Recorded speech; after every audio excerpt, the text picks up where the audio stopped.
원장님, 네. 지금 우리나라 당뇨 환자 수가 600만 명을 넘어서요. 위험군까지 합치면 2천만 명이라고 하는데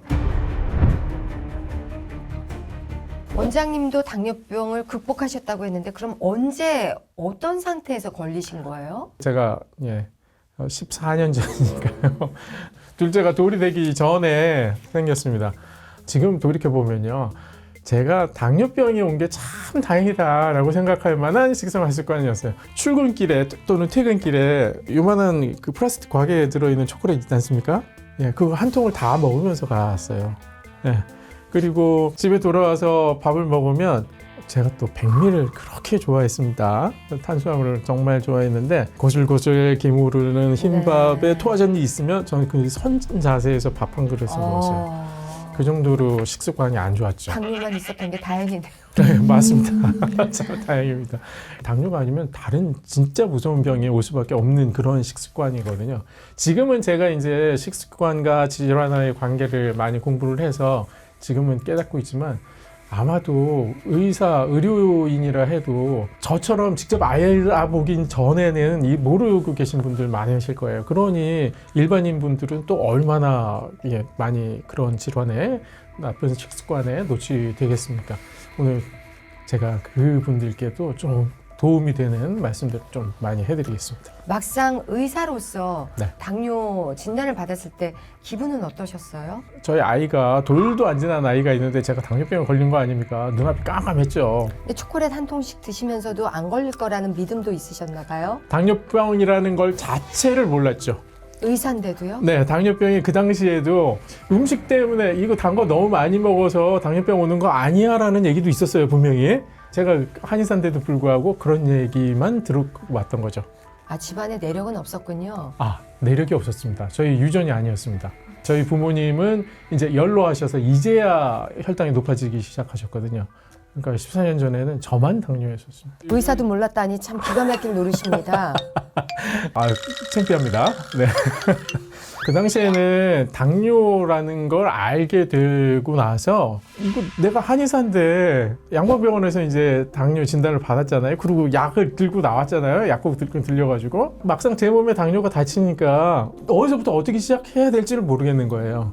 그래서 양약은 제가 하루 정도 먹었던 것 같아요. 하루 이틀 먹고 나는 한의사니까 어떻게든 한방으로 치료 방법을 찾아보자 해가지고 그때부터 이제 선배님들 찾아다니고 또 문헌 뒤지기 시작하고 그렇게 했거든요. 전형적인 증상이 있어요. 살이 빠지고 기운이 빠지고 갈증이 심한 이런 증상, 그리고 소변 자주 보려고 하고 돌아서면 배고프고 돌아서면 배고프고 이런 증상들은 한약을 먹으면 나아져요. 근데 혈당 자체가 특이하게 많이 떨어지지 않아요. 그래서 고민하다가 어느 날 제가 음식을 하나를 그냥 모르겠다, 에라 모르겠다, 그냥 배불리 먹어보자 해서 먹은 음식이 있어요. 그 음식 때문에 지금의 제 당뇨 치료 방법이 생긴 겁니다. 어떻게 그 음식은 나중에 밝힐까요? 아, 시청자분들을 붙잡아두기 위해서 그건 나중에 개봉을 네. 하도록 하겠습니다. 네. 제가 외국에서 잠시 살 때 보니까 그들이 먹는 초콜릿 양, 네. 과자의 당도 어마어마하고요. 네. 그냥 식후에는 그들은 케이크를 놓고 먹어요. 네. 그런 습관을 가지고 있는 것에 비해서 우리나라 사람과 비교를 하다 보면은 어디가 더 지금 당뇨병 환자가 많다고 보시는지요? 당뇨병의 유병률은 비슷하다고 봅니다. 근데 문제는 초고도 비만이 존재하는 나라가 더 당뇨가 많아야 되지 그렇죠. 않나라고 생각하시겠지만 이게 췌장의 능력과 세포의 인슐린 민감성의 차이가 특이점이 있는 거예요. 덩치 자체가 클 수 있는 건 췌장도 크기가 커야 되고요. 세포도 그 췌장하고 긴밀하게 명령을 잘 받는 세포여야만 가능해요.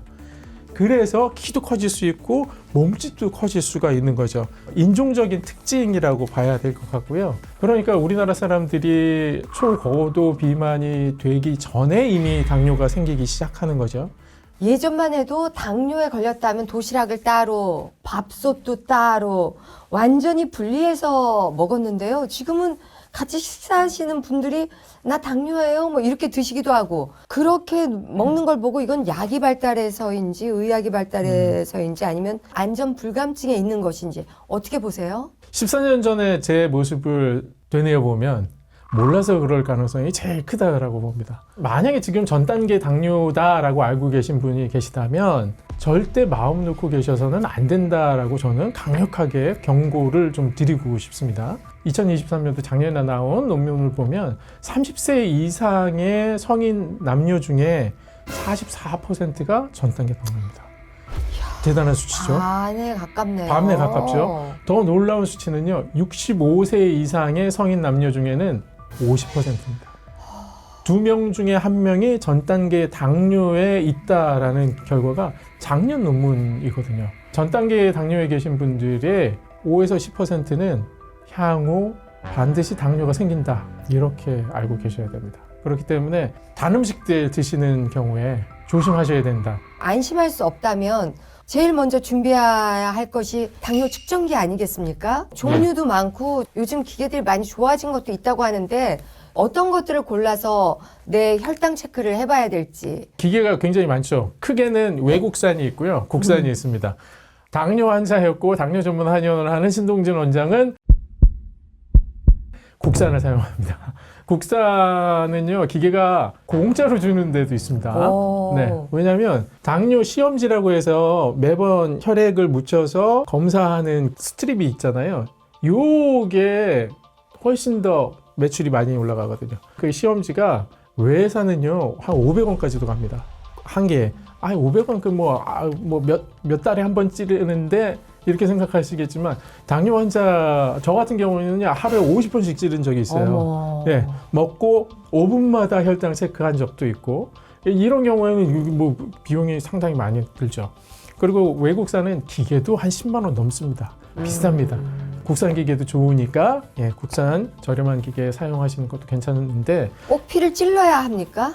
네, 그렇습니다. 아직까지는 겉으로 나오는 체액이나 밖에서 레이저를 쏘거나 아니면 색상을 봐서 혈당을 측정하는 건 정확하지 않습니다. 아직까지는 믿을만하지 않다는 거. 반드시 침습적인 측정 방법으로만 재는 게 정확하다라고 말씀드리는데 여러분들이 또 잘못 생각하고 계실 게 있어서 말씀드리면 이 당뇨 기계가요. 기계마다 오차가 있습니다. 기계마다 다 정확하게 내가 피를 딱 뽑아서 3가지 기계를 다 재면 다 똑같이 나올 거야? 아니에요. 그리고 또 10손가락마다 혈당이 다릅니다. 그리고 한 손가락을 2번 재도 혈당이 조금씩 다르게 나와요. 그래요? 예. 그래서 집에서 측정하시는 기계는 마이너스 플러스 10 정도의 오차는 그냥 늘상 있는 일이다라고 생각하시고 만약에 2, 30 차이가 난다 그러면 이거 이상한 수치다라고 느껴지시면 한 번, 2번 정도 더 재셔서 평균을 내셔서 보시면 돼요. 어떤 경우는 한 50 이상 차이가 나는 경우가 있거든요. 그건 시험지 이상일 수도 있고 기계 이상일 수도 있는데 바로 다시 다음에 쟀더니 바로 잘 나오더라고요. 그런 오류도 있다는 거 생각하시면 좋겠습니다. 몇 살 때부터 혈당 체크를 해봐야 되나요? 신생아나 아이 키우시고 계신 부모님들 그런 생각 하실 텐데요. 2022년도 자료에 보면 1세 미만의 아이들도 당뇨 환자로 등록이 되어 있습니다. 안타깝죠. 본격적으로 당뇨 인구가 소아에서 늘어나는 시기는 10살 전후예요. 그래서 10살 전후에는 반드시 측정하시는 게 필요한데 간혹 가다가 어쩌다가 병원에 아이 건강검진이나 뭐 이것 때문에 가시는 때가 있잖아요. 그때는 반드시 혈당 검사 같이 해달라고 해주시면 좋을 것 같습니다. 선생님께서 지금 당뇨를 이긴 요리하는 한의사시잖아요. 얼마 만에 정상으로 돌아가셨는지. 정상으로 돌아가는데 걸린 시간은 3개월이면 좋겠습니다. 오. 네. 아까 말씀드린 그 비법 음식 네. 이제 공개해야 되지 않습니까? 예, 그렇군요. 당뇨 전문 한의원을 이끄는 신동진이 되기까지 시작점이었던 바로 그 음식은 바로 닭백숙이었습니다. 닭백숙? 네. 채소 중에 찾은 닭백숙이요? 닭백숙을 제가 어떻게 먹었는지가 중요하죠. 네. 밥은 다 빼고 닭살과 국물만 배불리 먹었습니다. 혈당이 높은데도 불구하고 아이 모르겠다. 나 이건 한번 먹고 그냥 내일 다시 하자. 이런 생각에 먹었거든요. 그게 땡기셨어요? 땡겼죠. 고기를 평소 때 이렇게 양껏 못 저 드셨었어요? 원래 고기 많이 먹는 사람이 아니었어요. 아. 흰밥만 좋아했던 사람이거든요. 네. 네. 그렇게 먹었는데 혈당이 이게 올라가는 거 없이 내려가기만 하는 거죠. 그것만 하셨어요, 그럼? 그것만 했어요. 진짜 그 운동도 안 한 끼가. 하고요? 네. 그래서 그때부터 제가 집중한 게 식이요법이었습니다. 아. 네. 근데 아. 선생님한테만 닭백숙이 맞은 거예요? 모든 사람들에게 닭백숙이 좋은 건가요? 탄수화물 중독이라고 저는 부르는데요. 곡식 때문에 내 몸에 나쁜 증상들이 나타난 분들은 탄수화물 끊는 게 포인트인 거예요. 닭이 중요한 게 아니라 닭도 중요하죠. 물론 칼로리를 어느 정도 섭취해야 되니까 탄수화물을 절제하고 단백질로 영양을 대체하는 것이 포인트였던 거죠. 닭을 한 끼에 다 드셨어요? 한 마리를? 한 마리 다 먹었어요. 네. 그 한 끼에서 그걸 안 이유로 난 이제 며칠 동안 밥을 안 먹어볼게. 고기랑 채소만 줘. 탄수화물 안 먹어도 되나요? 먹어야죠. 문제는 당뇨 환자분들은 일반 사람들과 다른 상황이고 그래서 탄수화물을 어느 정도를 정해야 되는지 여기에 조금 포인트가 있기는 해요. 하지만 예전처럼 먹는 상황에서 운동이나 생활 습관을 변경하면서 혈당을 유지한다는 것보다는 가장 강력한 방법은 음식을 바꾸기 시작하는 것이라는 거예요. 운동보다도 약보다도 중요한 게 음식이고 음식 조절을 잘 하시면 약을 끊을 수가 있다는 거예요. 네. 당뇨병이라는 건요. 이게 까탈스럽지만 왜 말썽 부리지 않는 친구, 평생의 친구, 그런 친구처럼 같이 살 수 있는 그런 질환이라고 생각하시면 수가 있거든요. 그래서 그 키포인트는 음식이다. 이 말씀을 마지막으로 좀 해드리고 싶네요.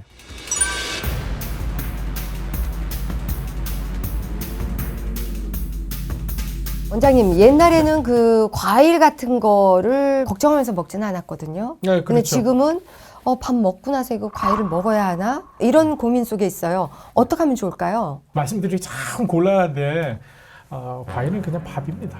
밥입니까? 네. 솔직히 예전의 과일하고 지금의 과일은 조금 다릅니다. 예전의 과일들은 신맛이 좀 더 강했어요. 사과만 보더라도 쳤죠. 근데 워낙에 품종 개량을 잘해가지고 그러게요. 지금은 단 게 더 많아요. 과일이 더 많습니다. 그래서 당분이 너무 높아진 과일들은 예전에 그 건강에 좋다는 과일하고 다른 과일이다라고 인식을 좀 하시는 게 좋겠습니다. 그럼 과일은 밥이다 하셨다면 밥처럼 먹으라는 건지 아니면 흰밥처럼 나쁘게 생각하라는 건지를 모르겠어요. 제가 당뇨 환자분들께 그리고 체중 조절하셔야 될 분들께 조심하시라고 말씀드리는 음식, 물론 저희 환자로 오시면 이건 끊으세요라고 말씀을 드리는 음식이 과일이 들어있습니다. 아니요, 근데 병원 가면 네. 과일, 채소 드십니까? 그럼 문진표에 나와요. 네, 과일이랑 채소가 동급이죠. 네. 이렇게 말씀하실까봐 드리는 말씀인데, 비타민 C는 어디서 먹나? 그러니까 체질을 바꾸기 위한 기간이 필요한데 그 기간 동안 끊으시라고 말씀을 드리는 거고요. 평생 끊으시라는 얘기는 아니에요. 그만큼 내 몸이 빠르게 뭔가를 변화가 필요한 상황이 있다면 위중한 상황이지 않습니까? 네. 당뇨가 좀 심하신 분들, 이분들은 과일은 끊으시는 게 더 낫다는 걸 말씀드리는 겁니다. 그러면 체질을 바꾼 다음 과일을 고를 때 뭐 주의해야 할 점이 있을까요? 보통은 당지수를 찾아보고 고르시거든요. 근데 당지수 함정이 있습니다. 당지수라는 건 혈당을 올리는 속도에 관련돼서 점수를 매겨놨다라고 보시면 돼요. 네. 근데 어떻게 이걸 연구했을까? 이 수치를 어떻게 알아냈을까? 뭐 한번 먹여보고 뭐 하여튼 혈당을 체크했나? 맞습니다. 진짜요? 네, 그것도 어느 나라에서요? 그러지 모르죠. 호주입니다. 호주 사람이 우리나라 사람하고 같아요? 다르죠, 체질은. 다르죠. 우리나라는 췌장도 작고 인슐린 저항성도 있다. 동시에 이런 사람들하고는 같지 않을 수 있다. 그래서 제가 경험해보고 많은 환자분들의 상황을 봤을 때는 당지수 100% 믿으시면 안 된다는 거예요. 네. 좋은 방법이 있어요. 당뇨가 있으신 분들 과일을 고르는 방법은 그냥 내가 먹어보고 내 혈당을 재보는 방법이 가장 좋아요. 얼만큼 먹어보고요? 80g이요. 80g. 테스트 삼아서 하시는 건 80g이고요. 밥 먹고 아니면 밥 안 먹고? 밥과 같이. 밥과 같이. 네. 이거는 사전에 내 혈당이 얼마 나오는지를 아시는 분들이 하실 수 있는 방법이에요. 그러니까 평상시에 당뇨 환자분들은 대부분 아침은 일정하게 드시거든요. 그쵸. 그래서 아침 식후 2시간 혈당이 얼마 나오는지를 며칠간을 측정하셔서 이 정도 나오는 걸 알고 계셔야 돼요. 그 상황에서의 이야기입니다. 그 아침을 드실 때 드시고 싶은 과일 80g, 눈대중으로 하면 보통 크기의 사과 4분의 1쪽이 80g 정도 나옵니다. 그 80g을 식사 때 같이 드시는 거예요. 그리고 나서 식후 2시간 혈당을 재보는 거죠. 근데 내가 원래 140 나와야 되는데 혈당이 200이 나왔다? 그럼 먹으면 안 되네요. 안 됩니다. 그럼 이 폭이 얼마 정도면 괜찮을까? 50 정도 차이 나면 괜찮고요. 50 아래로 나오는 차이를 만드는 과일이라면 먹어도 그 정도는 된다. 드셔도 괜찮다라고 안심하셔도 됩니다. 특이한 건요. 당지수가 있는데 당지수 높은 과일은 다 혈당이 올라가겠지. 실제 그렇지 않다는 거예요. 2015년에 이스라엘의 연구자들이 발표한 결과를 보면요. 같은 탄수화물 함량의 쿠키와 바나나를 가지고 실험을 했는데 바나나가 더 많이 올라갈까요? 쿠키가 더 많이 올라갈까요? 쿠키가 더 올라가겠죠. 그렇지 않았다는 거죠. 근데 그것도 사람에 따라서 틀리다라는 거예요. 네, 그래서 개인 영양학이라는 데 주목을 하셔야 된다는 겁니다. 보통은 많이 올라가는 과일들이 바나나도 있고 파인애플도 있고 그렇거든요. 수박도 많이 올라갑니다. 이 음식을 드셔도 혈당이 안 올라가시는 분들이 존재한다는 거예요. 이렇게 단 걸 난 먹어도 되는 당뇨 환자구나. 얼마나 좋아요. 그걸 좀 발견하시라고요. 근데 안타깝게도 달지도 않은 과일을 먹었는데 혈당이 올라가시는 분도 생길 수가 있다는 거예요. 그래서 과일도 내 혈당으로 직접 골라서 드시라 말씀드립니다. 정말 사람마다 체질마다 다 다르게 나오던가요? 그렇습니다. 그럼 나만의 과일을 찾을 필요가 있네요. 네, 그렇습니다. 당지수에서도 보면 어느 정도 양극단에 있는 과일들은 그나마 비슷하게 나오시는 분들이 좀 있어요. 네. 그래서 제가 주의하시라고 말씀드리는 과일은 파인애플, 바나나, 수박이에요. 예. 수박, 바나나, 파인애플. 파인애플. 바나나는 왜 영양 간식 그리고 바쁠 때 하나 딱 들고 나가는 그런 음식이잖아요. 그럼요. 당뇨 환자분들은 의심해 보셔야 된다는 거. 베리 종류는 참 보면 좋은 것 같아요. 별로 올라가지 맞습니다. 않고. 네, 베리류가 당지수가 낮은 과일로 알려져 있죠. 정말 살면서 달달한 걸 끊을 수가 없어요. 그렇다면 우리가 대체당을 생각해 볼 수밖에 없거든요. 그렇죠. 지금은 천연 감미료라고 해서 여러 가지 형태들이 나와요. 이런 것들은 좀 안전한 건지. 천연 감미료는 정말 필요할 때 당뇨 환자분들에게는 단위와도 같은 겁니다. 네.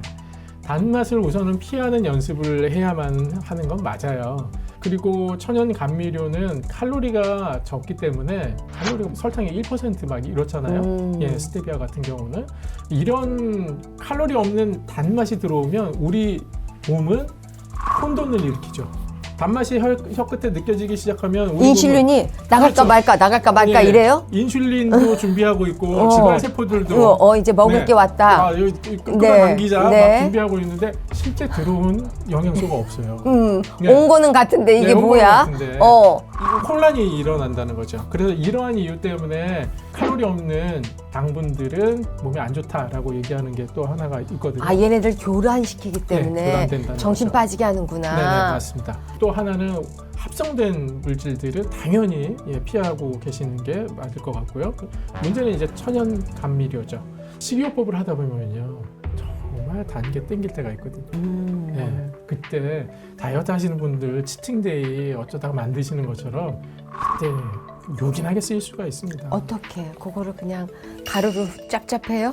반찬 만드실 때 살짝. 약간, 그러면 오 이거 진짜 예전에 먹던 그 맛이 나네라고 하실 수도 있고요. 제가 자주 사용하는 건 알룰로스라는 걸 많이 사용을 합니다. 알룰로스를 가지고 저는 최근에 약과를 만들었거든요. 아하. 맛있습니다. 네. 그러면서 이제 소소한 행복으로 그럼요. 다시 찾아가시는군요. 저희 오시는 환자분들 이렇게 하나씩 나눠드리면 아주 좋아하십니다. 이거 왜 이제 안 되어졌냐고 얘기하시기도 하고. 그것도 많이 먹으면 어떻게 안 되는 거죠? 맞습니다. 천연 감미료라고 해도 많이 드시면 구역질, 네. 구토, 복통, 설사가 유발될 수 있으니까 좀 조심하셔야 되는데요. 당뇨 환자분들은 많이 드실 수는 없으실 거라 생각을 하고요. 왜냐하면 식이 조절을 좀 하시잖아요. 한 20일 정도 지나시면 입맛이 확 바뀌어요. 그래서 당분이 조금만 들어가도 느껴요. 그리고 밖에 나가서 외식을 하실 때가 있잖아요. 아유, 못 이 집은 먹겠대. 조미료 썼네. 맛이 굉장히 민감해지시거든요. 네, 그래서 20일 정도 식이요법을 하시면 당분 많이 줄이실 수가 있습니다. 당 떨어지는 걸 느낄 때가 있어요. 이제 손발이 이렇게 좀 떨리기도 하고 실제로 당뇨 환자들도 저혈당 쇼크가 오잖아요. 그러면 언제쯤 이런 걸 준비해서 어떤 걸 준비해서 어떨 때 먹어야 되는지요? 일반적으로 저혈당에 대한 위험을 항상 당뇨 환자분들은 교육을 받으시고 대비하고 계실 텐데 저혈당이라는 건 혈당이 70 이하로 나올 때 저혈당이라고 보통은 얘기를 합니다. 근데 이때 증상이 아무 증상도 없는 분들도 계세요. 저혈당이 일어나는 위급 상황에 전조 증상이 있는데 그거는 식은땀이 좀 나면서 눈앞이 아찔하고 어지럽고 약간의 구역질이 나거나 기운이 쏙 빠지는 느낌 그리고 심장이 두근거리는 증상들이 있거든요. 이런 증상이 나타나면 바로 주스나 사탕 깨물어 드시지 마시고 약간 자리에 앉아서 조금 안정을 취하시면 그런 증상이 없어지면서 혈당이 되돌아오는 경우도 있어요. 네. 대부분은 그러실 거고 이런 상황인데도 불구하고 나는 쉴 수가 없이 계속 일을 해야 되는 상황이다. 이런 분들이 위험한 거죠. 이때는 저혈당 쇼크가 올 수가 있는데 보통 50 아래로 떨어지게 되면 실신이 일어나게 되거든요. 그게 이제 저혈당 쇼크라 저혈당 쇼크가 일어나면 낙상과 부상의 위험이 크게 증가하기 때문에 조심하셔야 되는 게 맞고요. 당뇨 환자는 저혈당이 왜 일어난다고 알고 계세요? 이게 심한 거 아닌가요? 근데 생각해보면 당뇨 환자라는 거는 혈당이 계속 높아서 병인 거잖아요. 근데 왜 갑자기 저혈당이 어디서 튀어나오는 거죠? 저혈당이 나타나는 이유는 양약 때문이에요. 양약. 내가 당뇨가 있어서가 아니라 양약을 먹는 당뇨 환자이기 때문에 저혈당이 일어나는 거예요. 이 양약은 내 몸의 혈당 상황을 고려하지 않고 일률적으로 혈당을 끌어내리게 되어 있어요. 근데 당뇨 환자인데 아침 걸렀죠. 근데 바쁘게 뛰어다니고 있단 말이에요. 이때 저혈당이 오기가 쉽죠. 게다가 약은 먹어버린 상황. 억지로 내 혈당을 끌어내리고 있는 거죠. 보통이라면 어떻게 되냐면 혈당이 떨어지면 인체가 그걸 감지하고 몸에서 혈당을 만들어내기 시작하거나 근육이나 지방에 있는 에너지 저장소를 털어서 포도당을 쏴주거든요. 근데 이렇게 쏴주고 있는데도 그걸 다 끌어내리고 있는 게 존재하는 거예요. 그게 바로 양약이죠. 양약이도 네. 센 것과 약한 것이 있는데 약한 것으로는 이렇게 저혈당 위험이 덜하고요. 센 약을 드시는 경우에 저혈당 쇼크까지 오실 수 있는 가능성이 있습니다. 원장님께서는 약을 끊으셨잖아요. 네, 그렇죠. 그러면 모든 분들에게 약 끊을 수 있다 희망을 주실 수 있을까요? 오늘 이 시간? 네, 끊으실 수 있습니다. 저처럼. 다만 저와 비슷한 길을 가실 수 있는 분들이라야만 하겠죠. 네. 모든 분들이 끊을 수 있는 건 아니에요. 몸 상태에 따라서 당뇨가 한 30년 되신 분들은 못 끊어요. 그리고 인슐린까지 맞고 계신 분들도 못 끊어요. 간혹 예외는 있어요. 젊은 사람이 인슐린을 최근에 맞기 시작했다. 근데 1형 당뇨가 아니다. 2형 당뇨에서 그런 경우에는 인슐린도 끊고 약도 끊는 경우도 있는데요. 조금 연세가 지긋하시면서 약 드신 지 그것도 센 약을 드신 지 한 10년, 20년이 넘으신 분들이라면 약 끊기가 좀 힘들죠. 힘들지만 약을 줄일 수는 있습니다. 예. 근데 약을 줄이는 게 왜 중요하냐? 약이 늘어날수록 당뇨 합병증 발생률은 더 늘어나거든요. 그 위험성은 더 늘어납니다. 당뇨약 고농도로 드시고 계신 분들은 이 힘으로 혈당을 유지하는 거라 세포들이 인슐린의 명령을 받아서 포도당이 내가 일하기 싫은데도 계속 들어오는 상황이에요. 세포는 힘든 상황에 처해 있는 거거든요. 혈당만 가지고 건강을 판단하지 마십시오. 그만큼 약에 의존하는 것은 불편할 뿐만 아니라 내 건강에도 뭐 좋을 건 없지 않겠습니까? 끝으로 당부 말씀 있으실까요? 저혈당이 나타난다는 게 나쁜 것이 아니라는 거, 이것도 환영해야 될 신호라고 말씀드리고 싶습니다. 저혈당이 발생한 당뇨 환자분이라면 그게 바로 당뇨 약을 줄일 기회가 됐다는 걸 얘기합니다. 그래서 이런 경우가 있습니다. 저혈당이 자주 와요 라고 의사 선생님한테 얘기를 했더니 의사 선생님께서 그럼 밥을 더 드세요 라고 얘기했다는 거예요. 예, 실제 그런 분 계십니다. 제가 막 여러분들한테 들어서 인슐린 펌프를 사셨어요. 막 권하셔서. 그런데 저혈당이 계속 오는 거예요. 막 줄여도 흰밥을 더 드세요 라고 얘기하시는 거예요. 저희 그 원장님 제일 싫어합니다. 그래서 이렇게 저혈당이 왔다고 음식을 늘리시는 게 아니고요. 저혈당이 오면 양약을 줄이시는 게 필요하다는 거. 우리 원장님이 추천하시는 좋은 음식 재료 베스트 3. 제가 항상 베스트 음식 꼽아 드리는 음식이 있습니다. 첫 번째 음식은요. 녹두입니다. 녹두요? 예. 콩류에 해당하기 때문에 녹두를 저는 꼽아 드리는데요. 닭백숙을 만들 때도 흰쌀 넣지 않으시고 녹두 삼계탕. 네, 상황 녹두 삼계탕 요즘은 많이 네. 종류가 많더라고요. 상황도 들어갑니까? 네, 상황도 들어가요. 오. 비싸요 좀. 그렇군요. 색깔도 노랗고. 네.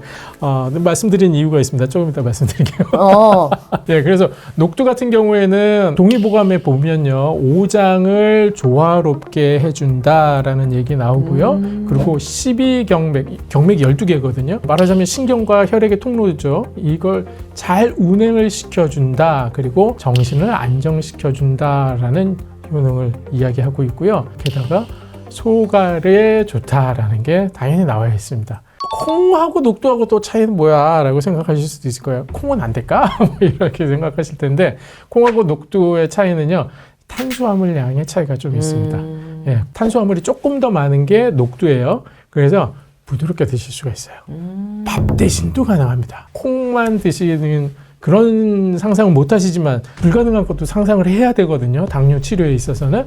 그래서 녹두로 밥을 지어서 만드는 방법도 시도를 해봤는데, 여러분들께 녹두 요리 하나 추천해 드린다고 하면 녹두장이라고 있어요. 삶은 녹두를 물기 없이 갈아낸 거예요. 삶은 녹두를 가는 건가요? 갈아서 삶은 녹두를 끓이나요? 가는 거예요. 삶은 녹두를 물을 약간 넣고 되직하게 갈아주면 되고요. 삶으시는데 거기에 올리브유 조금 넣으시고 마늘 약간 넣으시고 후추 약간 넣으시는 게 포인트예요. 자, 첫 번째 음식은 녹두였고요. 두 번째는요? 네, 두 번째로 제가 추천해드리는 베스트 음식은요, 바로 동치미입니다. 동치미요? 예, 동치미요. 한국 사람이라면 김치 없는 밥상을 생각할 수가 없잖아요. 그쵸. 근데 보통 빨간 김치들 많이 좋아하시는데 붉은 김치는 자극적인 양념들이 많이 들어가서 이게 입맛을 너무 돋군다는 단점이 있습니다. 당뇨 환자분들께서 식사하시는데 적합한 담금 음식은, 발효 음식은 동치미다라고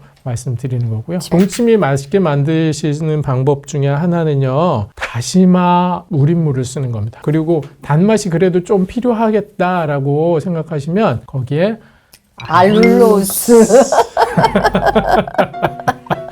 네, 알룰로스. 자, 세 번째는 뭘까요? 버섯입니다. 버섯도 각종 버섯 좋습니다. 각종 버섯이요. 네. 당뇨 환자분들은 우선 식이요법을 시작하시게 되면 근육이 늘고 지방이 줄면 살이 빠진 것처럼 보여요. 근육은 요만큼이 1kg인데 지방은 이만큼이 1kg라서 그렇거든요.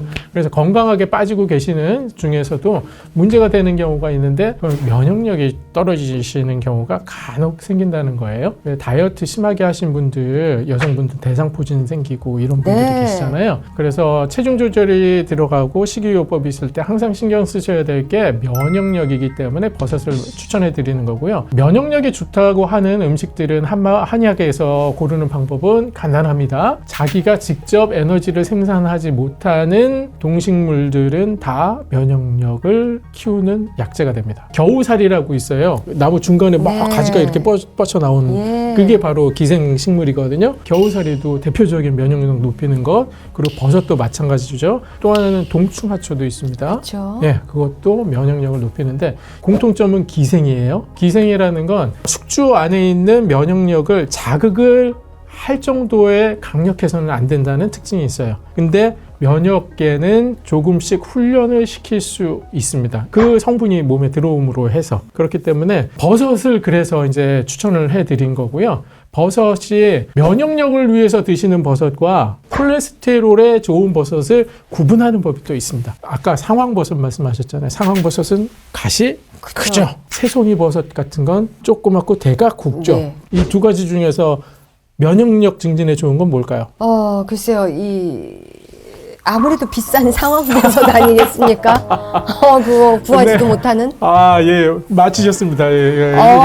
옆걸음으로 네. 잡으시긴 했지만 맞히셨습니다. 우리 몸에서 씨앗을 틔울 수 있는 그런 능력이 있는 건 다 면역계를 훈련시킬 수가 있어요. 꽃가루. 면역력 때문에 꽃가루 드시는 분들도 네. 계시거든요. 그 이유가 꽃가루도 싹을 틔우는 능력이 있잖아요. 예. 꽃가루 알러지인 저로서는 상상을 못해. 그걸 또 잡수세요. 예, 그럼요. 오. 알러지가 생긴다는 것도 물리적인 자극을 줄 수 있다는 능력이 있는 거잖아요. 그리고 꿀 같은 거 아이들 안 먹이는 이유도 아시죠? 혹시라도 꽃가루 들어가 있을까봐. 예. 그래서 꽃가루처럼 생각되는 게 버섯의 포자입니다. 당연히 가시 크면 포자가 많겠죠. 그래서 가시 큰 건 면역력 증진에 더 유리하고 콜레스테롤의 저하에 유리한 건 됩니다. 버섯 이렇게 기름에 둘러서 구워보시면 기름 쏙 빨아들이는 거 보시거든요. 네. 예. 기름이 많이 들어가요. 그게 다 대가 가져간다. 라고 보시면 되거든요. 자, 음식 외에 또 선조들의 지혜로 내려오고 있는 지압법이라든가 이런 거 있으면 알려주세요. 네, 사용되고 있는 침자리가 있습니다. 당뇨에 도움이 될 만한 침법이 있는데요. 사음침법이라는 침법이 있어요. 사음침법은 주로 팔다리 끝 쪽의 혈자리를 이용해서 내장 질환들까지도 치료할 수 있는 방법이거든요. 그 중에 췌장과 연결되어 있는 비정격이라고 하는 침법이 있고 그 혈자리가 4가지가 있습니다. 그래서 설명을 좀 드릴게요. 중요한 혈자리는 발가락, 엄지발가락에 있습니다. 엄지발가락 쪽에 3개, 손바닥에 하나 있는데 엄지발가락의 마지막 발톱 끝나는 선 양옆으로 혈자리 2개가 존재합니다. 네. 첫 번째 관절 아래쪽으로 옆선, 엄지 발톱 양옆은 다 기억하시잖아요. 네. 예, 그쪽을 양손으로 꼭꼭꼭꼭 눌러주시면 좋고요. 전체적으로 엄지발가락을 그냥 주물러 주시는 것도 괜찮습니다. 그리고 또 한 가지 혈자리는 소부라는 혈자리인데 이렇게 가볍게 주먹을 쥐었을 때 새끼손가락 끝이 손바닥에 닿는 부위. 5번째. 네. 맞습니다. 평상시에 눌러주시면 췌장을 튼튼하게 하는데 사용되는 혈자리입니다. 자, 무병장수일자는 너무 좋겠지만 요즘은 일병장수라고 해서요. 병이 하나 생기면 이전에 내가 잘못했던 식습관이라든가 행동들 다 고치게 되더라고요. 그렇죠. 그러면서 더 오래 살고 더 건강하게 살 수도 있는 또 하나의 기회라고 할 수 있거든요. 맞습니다. 네. 항상 제가 당뇨 환자분들 낙담하고 저에게 찾아오시는 환자분들께 용기 내시라고 들려드리는 말씀인데 이게 단순히 위로 차원의 얘기가 아니고 진짜 그렇습니다. 내가 컨트롤할 수 있는 작은 질환을 하나 갖고 계시면 그때부터 식사 조절하죠. 운동 시작하죠. 그리고 수면 잘 챙기죠. 이러다 보면 더 건강하게 더 오래 천수를 누리시게 되거든요. 예전에 저 당뇨 생겼을 때 제 그 생활습관 그때 당뇨가 아니라 암이 생겼어도 그럴만 하다라고 얘기할 만한 그런 생활습관이잖아요. 당뇨처럼 잘 관리할 수 있는 그런 질환을 가지고 계신 건 오히려 암을 피할 수 있는 기회가 됐다라고 저는 그렇게 용기를 드리거든요. 우리가 그런 꾸준한 마음으로 절제하면서 잘 관리해야 될 텐데요. 그런 부분에 있어서 좀 당부의 말씀 부탁드리겠습니다. 네. 생활습관 교정에도 목표가 있어야 됩니다. 그 목표 말씀드리고 마무리하도록 하겠습니다. 생활습관을 교정하는 목표는 나의 체질을 바꾸기 위해서예요. 그 생활습관은 한번 잘 정립해 두시면 웬만큼 느슨해져도 다시 회복되는 회복 탄력성이라는 게 생깁니다. 밥, 빵, 면떡, 과일, 설탕 이거 나 평생 못 지려 이거 어떻게 주죠 하시는 분들 그냥 3개월만 하십시오. 3개월 이후에는 그 음식들 좋아하시는 음식들 조금이라도 드실 수 있는 몸이 되셨을 겁니다. 용기를 가지시고 3개월만 식이요법 운동요법 같이 해보시기 바랍니다. 건강한 내일이 당뇨인 여러분께 펼쳐질 겁니다.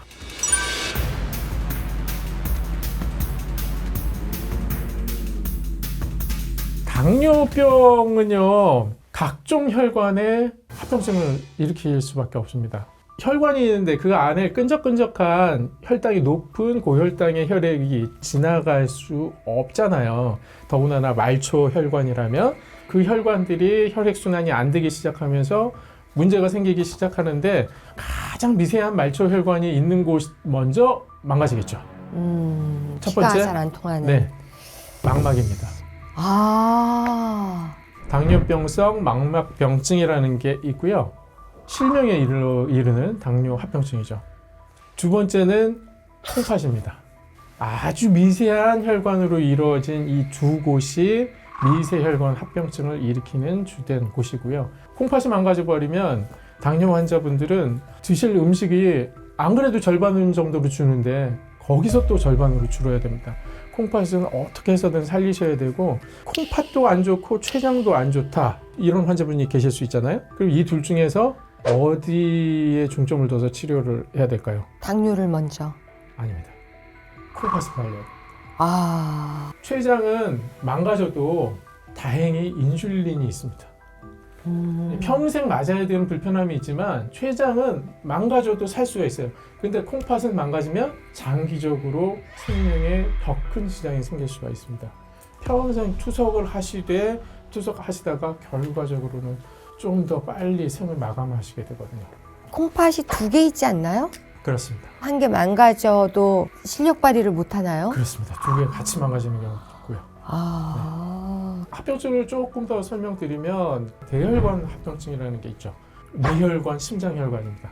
그래서 당뇨 합병증으로 중풍, 생명이 직결되는 질환입니다. 그리고 심근경색, 심장마비 이런 것들은 대혈관에 문제가 생기면 그건 아주 큰 증상으로 나타나게 되고요. 또 굉장히 두려운 그 합병증이 있죠. 족부절단, 발가락 상처 같은 거. 상처가 아물지 않아서 아물지 않을 뿐더러 상처가 패였는데도 느낌이 없어요. 그래서 계속 상처를 그냥 방치하다가 그 지경에 이르거든요. 이런 무서운 질환들이 합병증으로 있기 때문에 당뇨병이 무섭다라고 말씀드리는 거고 조심하셔라 말씀드리는 겁니다.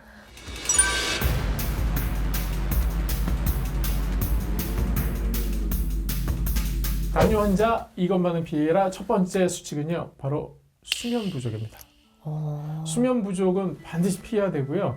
어떻게 해서든 충분히 수면 시간을 확보하는 것이 혈당 조절을 잘 할 수 있는 근본적인 조건이 될 수 있습니다. 수면 시간은 우리 몸의 치유 과정이잖아요. 근데 당뇨 환자분들도 그렇지만 일반인들도 마찬가지고요. 우리 몸이 수면 중에 일어나는 호르몬 변화가 있습니다. 근데 이 호르몬 변화 때문에 혈당이 오르락 내리락 하거든요. 이런 경우가 있습니다. 내가 자기 직전에 혈당을 쟀더니 100이 나왔어요. 괜찮은 거죠. 근데 아침에 일어나서 쟀더니 혈당이 130이 나왔어요. 이상하죠. 네. 나는 아무것도 안 하고 그냥 잠만 잤을 뿐이고 내 혈당은 자기 전까지 떨어지고 있었는데 왜 이게 올라가냐 이거죠. 사람 몸은요, 혈당이 제일 낮게 유지가 되어야 깊은 잠을 잘 수가 있어요. 네, 모든 세포가 인슐린이 있어야 포도당을 받아들이는 게 아니에요. 뇌세포는요, 주변에 포도당이 있으면 바로 그냥 들어가요. 인슐린의 명령 없이. 그러니까 포도당이 혈관 안에 많이 남아 있으면 뇌는 계속 활동하게 되어 있다라는 거예요. 그래서 잠을 잘 때는 당연히 혈당은 떨어져야 됩니다. 혈당이 자기 시작했을 때부터 아침까지 이렇게 올라간 게 아니고 당뇨 환자라면 이렇게 V자로 올라가는데 이 최저점이 내가 잠을 제일 깊이 잘 시간이었고 다시 튀어오르는 시점 이때가 새벽 4시 전후입니다. 네, 밖에서 소리가 들리고 빛이 감지되기 시작한 그 때가 맞습니다. 시간을 길게 자는 것도 중요하겠지만 질도 중요하잖아요. 근데 그렇죠. 요즘 핸드폰 보면서 자고 네. 또 불도 미등 하나 켜놓고 이렇게 잔단 말이에요. 그러면 질적으로 좀 좋은 잠을 자야 되는 잠이 안 온다. 좋은 방법 없을까요? 네. 숙면을 하기 위한? 한의학에서는요, 잠을 자는 과정을 팔, 다리, 머리로 나가 있던 혈액이 내장으로 들어오는 과정으로 봐요. 왜 활동하면 그쪽으로 당연히 혈액들이 많이 가는 건 당연하죠. 예, 소화시킬 때 위로 혈액이 가는 것처럼 누워서 잠자는 상황에서는 팔, 다리 그리고 머리가 회전하지 않으니까 그때 낮에 가 있던 혈액이 안으로 들어와야만 하겠죠. 근데 그 오장육부 중에서 그 팔다리 머리의 혈액을 받아낼 수 있는 곳이 어디에 있습니까? 심장? 아닙니다. 심장은 저장이 아니라 순환시키는 곳이죠. 네. 어디에 모여 있을까? 이쪽에 뭐가 있죠? 뻘고 간? 그렇죠. 간에 들어가 있다고요? 간이 왜 혈액 덩어리라고 얘기하잖아요. 핏덩어리. 네. 그 이유가 간이 그 혈액들을 다 받아낼 수가 있거든요.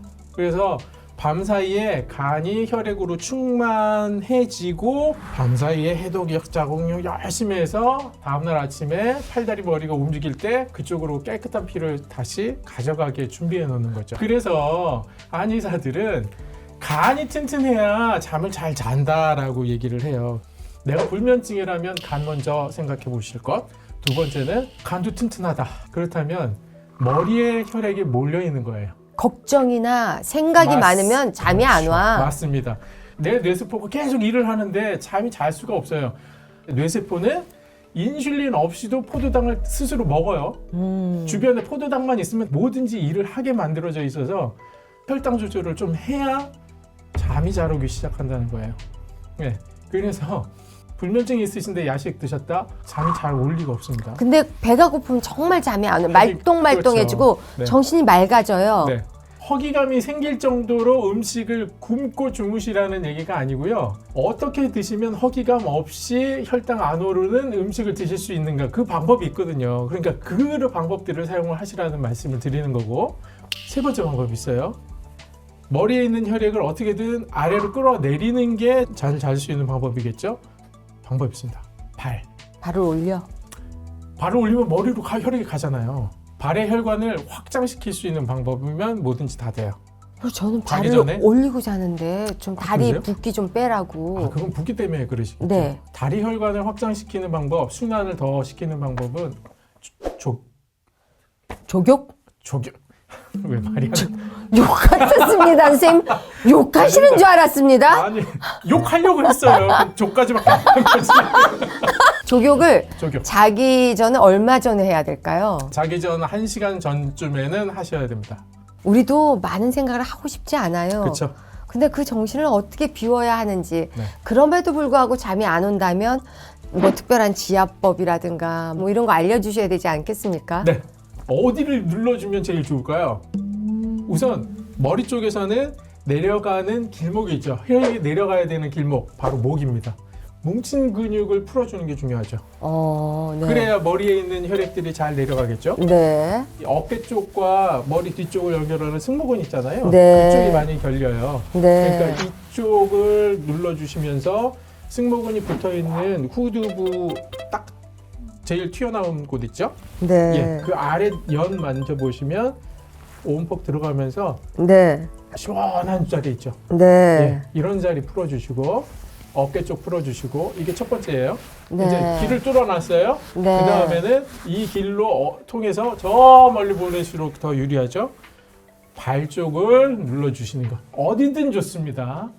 보통은 바깥쪽에 있는 이런 자리들을 많이 누르죠. 예. 바깥쪽에 뼈 하나 있으시죠? 네. 그리고 덩어리 큰 근육이 있죠? 네. 예. 그 근육 눌러보면 그 사이 결들이 보여질 거예요. 네. 그쪽을 쭉 눌러주시는 거 좋고, 요새 요가 하시는 분들 폼롤러 네. 있으시잖아요. 예. 폼롤러 침대 위에 두시고 살살 좀 굴려주세요. 네, 그 방법도 괜찮습니다. 그리고 또 한 가지는 간이 또 편해야 된다고 말씀드렸잖아요. 그래서 배를 따뜻하게 해주시는 것도 도움이 됩니다. 두 번째는 또 뭘 피해야 할까요? 당뇨인들이 피해야 할 것은요, 바로 식후 취침입니다. 근데 이 어르신들도 보면 꼭 식사하신 다음에 잠이 너무 달가 봐요. 너무 달게 주무세요. 우리 엄마도 지금 요양병원에 계시는데 밥만 먹으면 나 좀 자겠다고. 네. 그거 말리는 게 너무 힘들어요. 맞습니다. 그렇게 식후에 바로 주무시는 습관들은 당뇨인들은 반드시 피하셔야 될 일이거든요. 일반인들도 내장 지방 쌓이는 일이죠. 맞습니다. 맞습니다. 식후에 혈당이 가장 올라가는 시기에 내가 아무런 행동을 하지 않고 움직이지 않고 그냥 멈춰 있다면 그 혈당들은 다 췌장 혼자서 췌장의 업무를 가중시키는 일이고 내 세포들은 그리고 혈관들은 건강을 잃게 되는 일들이죠. 예전에는 밥 먹고 운동하지 말라고 그랬거든요. 근데 또 바뀌어가지고 반드시 산책을 하든 뭘 해라 이렇게 말씀을 하시더라고요. 네. 시간대가 중요하겠죠. 식사를 하고 나면 그 직후에는 움직이는 곳이 내장이잖아요. 네. 위와 소화기관이니까 여기가 움직여야 되니까 팔다리에 있던 혈액이 조금은 이쪽으로 간단 말이죠. 그렇죠. 근데 그때 바로 운동을 시작해버리면 소화가 잘안 소화에 돼요. 필요한 혈액들이 부족해지니까 소화가 잘 안 되는 분들도 계세요. 물론 혈액량이 충분한 분들은 여기저기 다 잘 움직이지만 그래서 식후에 운동하셔서 소화 잘 안 되시는 분들은 좀 소화가 되신 이후에 운동을 하시는 게 필요하고요. 식후 운동하시기가 가장 좋은 시간대가 그럼 언제냐. 어떤 분들은 공복에 헬스하시는 분들이 있잖아요. 아침에. 이 논란이 많습니다. 과연 공복이 낫냐 식후가 낫냐. 당뇨 환자분들의 한정에서 말씀을 드리면 당뇨 환자분들은 공복에 운동하시다 보면 저혈당에 갑자기 그렇죠. 빠질 수가 쇼크 있어요. 오죠. 예, 쇼크가 있어서 식후 1시간째 혈당이 가장 많이 올라가거든요. 이때 전후로 해서 운동을 하시는 것이 제일 좋습니다. 5분만이라도. 예. 근데 꼭 이상하게 식후 한두 시간, 꼭 2시간 후가 가장 입이 궁금해요. 왜 혈당도 올라가 있는데 왜 그럴까요? 아, 그러세요? 당뇨는 없으신 분이시죠? 네. 당뇨가 없다면 리바운드 현상 때문에 그럴 거예요. 음식을 드셨는데 정상인이라면요. 음식이 위에 닿고 5분이 딱 지나면 인슐린이 대량 분비가 됩니다. 이게 소장을 통해서 포도당이 흡수가 안 됐는데도 5분 만에 분비가 돼요. 미리 분비를 해놓거든요. 근데 정상인들은 그때 나오는 인슐린 양이 약간 과한 경우가 있어요. 그렇다면 소화가 직접 되기 시작했는데 올라갔다가 시작 지점이 여긴데도 더 떨어지는 경우가 있어요. 확 떨어질 때가 2시간째시겠죠. 선생님께서 느끼는 갑자기 뭔가가 땡기시는 그 시간. 그래서 저는 혈당이 제일 높을 텐데 이거 뭐 네. 먹으면 안 되는데 이러면서 그런데 나만 그런 게 아니라 신혜라 씨도 그런 말을 하길래 그렇군요. 저런 사람이 많구나 네. 이런 네. 생각을 했습니다. 그때가 혈당이 높은 게 아니라 오히려 최저점을 뚫고 나갔을 가능성이 더 높습니다. 그런데 하루 일과가 참 바쁘신 분들은 꼭 끝나고 식사하시는 게 그게 한 끼라는 분도 많아요. 예. 그러고 나서 늦게 안 또 네. 이런 그 어려운 삶을 살고 계시는 분들에겐 어떻게 좀 지혜롭게 좀 영양분도 섭취하면서 네. 어떻게 해야 될까요? 어쩔 수 없습니다. 취침 전에 뭔가를 정식으로 식사를 하시고 드시는 건 정말 좋지 않기 때문에 어떻게라도 중간에 간식을 여러 번 나눠서 드시는 방식으로라도 미리 취침 전 4시간에 식사를 끝내시는 게 좋습니다. 근데 간식조차도 먹을 수 없는 상황에 계시는 분이 계시다면 마셔야지 뭐 그래도. 네, 어떻게든 유동식으로라도 갈아서 음식을 준비하셔서 드시는 수밖에 없고요. 좀 환자식으로 아주 잘 나오더라고요. 영양분 골고루 있는 거 그거라도 꼭꼭 드시고 정말 먹자마자 주무시는 건 안 좋다고 합니다. 그러면 세 번째는 또 어떤 걸까요? 피해야 할 거. 당뇨 환자분들이 꼭 피해야 할 생활습관 스트레스입니다. 다 피하고 싶죠. 맞습니다. 근데 어떻게? 진짜 못 피하시죠. 어쩔 수 없이. 저는 저의 처방전이 갖고 있어요. 내가 스트레스를 그러세요? 받았다 그러면 노래를 부르러 간다든가 영화를 본다든가 빨리빨리 털려고 아니면 누구 한 명 잡아가지고 화풀이를 한다든가 뭐 네, 이런데 네. 그걸 못 하시는 분들이 있어요. 그렇죠, 그렇죠. 이렇게 나만의 비법을 갖고 계시는 게 아주 좋은 해결책입니다. 근데 나도 노래 부르고 싶은데 시간이 안 되시는 분들, 그런 분들 같은 경우에도 스트레스를 피하실 수 있는 방법들을 찾으셔야 되는데, 우선 스트레스라는 상황은 내가 원치 않는데도 어떤 생각이 계속 머리에서 떠나지 않는 거죠. 풀 수도 없는 일들이기 네. 때문에 네. 화만 나고 그렇죠. 걱정만 생기는 네. 거죠. 이 생각이 이렇게 끄집어 내버리면 좋겠는데 없어지지 않는데 이걸 없앨 수 있는 방법은 운동밖에 없어요. 움직이는 것밖에 없어요. 움직여야 되는 이유가 또 하나 있는데요. 모든 스트레스 상황은 고혈당을 유발합니다. 혈당을 쭉 올릴 수밖에 없는 게 스트레스 호르몬이거든요. 혈압도 올리는 것 같아요. 맞습니다. 혈압과 혈당이 같이 네. 올라가죠. 예. 밤에 자다가 내 혈당을 올리는 호르몬이 나온다고 그랬죠. 그게 바로 스트레스 호르몬입니다. 스트레스 호르몬이라는 걸 왜 만들어 놨을까? 이거 없으면 좋겠다. 그러면 밤에 잠에서 깨지 못해요. 그러니까 스스로 하는 일이 있어요. 우리 몸에서 긍정적인 작용도 하고 부정적인 작용도 하는데, 원래는 긍정적인 작용밖에 없었어요. 근데 현대인들에게 부정적인 작용으로 된 거예요. 왜냐하면 예전에는 우리가 이렇게 앉아서 생활하고 업무를 보는 상황이 아니라 밭에서 밭 농 갈고 갈고. 모 심고 하던 그 상황을 생각해 보세요. 스트레스 상황이라는 건 응급 상황을 만났을 때예요. 네. 산길을 가다가 범을 만났다든지 네. 어떻게든 도망가야 되잖아요. 고지서가 날라왔다든가. 네. 그 상황에서는 인체는 큰 힘을 내기 위한 준비를 미리 하죠. 큰 힘을 내려면 포도당이라는 에너지가 이미 혈액 안에 잔뜩 있어야 된다는 거죠. 그래서 스트레스 호르몬이 혈당을 확 올려놓으면 그걸 가지고 에너지를 써서 도망가든지 싸우든지 하라고 나오는 게 바로 스트레스 호르몬이에요. 순간에 힘이 쏟아지게. 그렇죠. 맞습니다. 응급 상황에서 슈퍼 엄마야. 그렇죠. 맞아요. 이 차를 들어가지고 애를 구하고. 저 그 얘기 하려고 했어요. 그 힘이 나오는 원리도 바로 그 스트레스 호르몬이 원동력인 거예요. 위급 상황에서는 진짜 필요한 호르몬. 근데 현대인들은 스트레스 상황에서 어떻게 하는지는 생각 드시죠? 가만히 있습니다.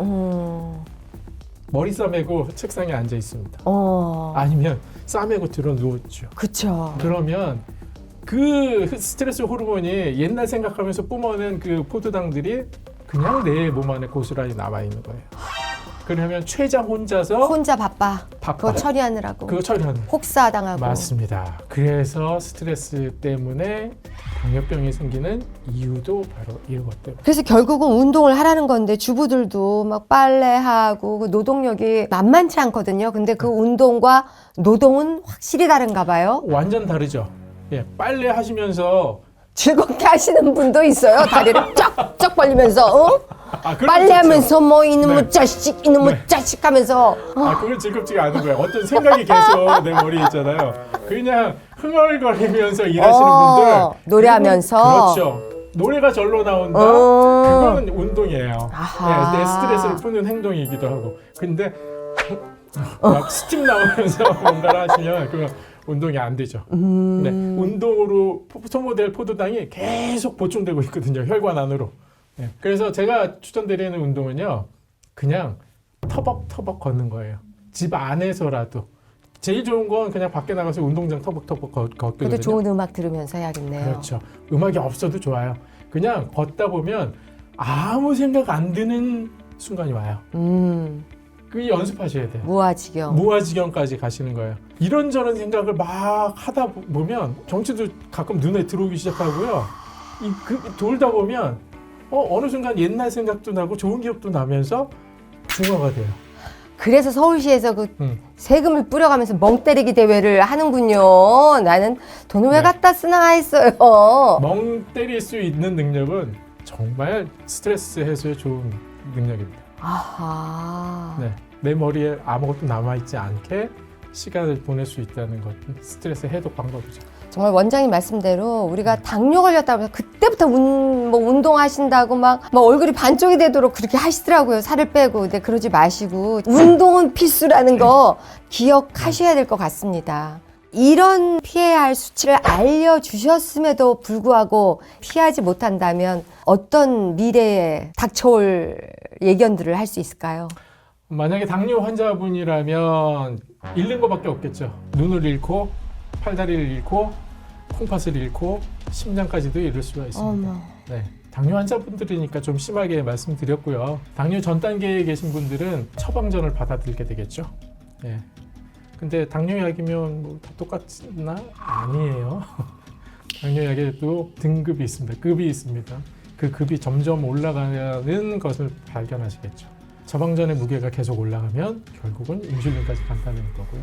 정상인들이 이렇게 못 지키고 계시다면 우선적으로는 피곤한 게 없어지지 않을 겁니다. 네, 제 컨디션을 유지하고 계실 수가 없고요. 네. 그 이후에 각종 성인병이라고 하는 것 뭐든지 하나씩 생기겠죠. 아하. 당뇨가 될 수 있고 고지혈증이 될 수 있고 고혈압이 될 수 있고 네. 비만이 될 수 있고 이 중에서 뭐 하나가 생기고 있다 그러면 나머지 세 개는 자연적으로 다 따라옵니다.